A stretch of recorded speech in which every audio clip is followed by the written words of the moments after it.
Oh, look at those tiny claws.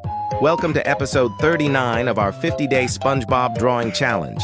Today we're drawing Baby Mr. Krabs, the cutest, chubbiest little money-loving crab from SpongeBob. Get ready for big shiny eyes, tiny legs, and extra adorable details.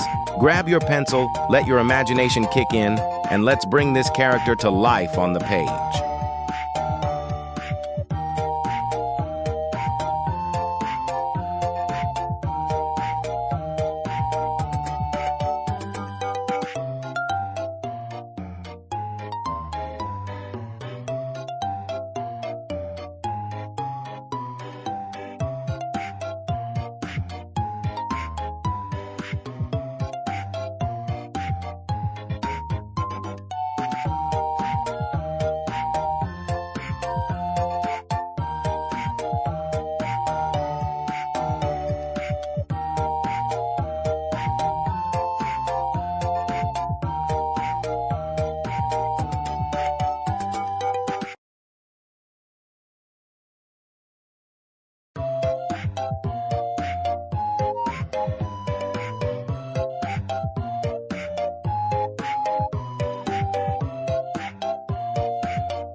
If you enjoy this video, smash that like button, comment who I should draw next, and subscribe for more epic drawing tutorials with Learning Paws.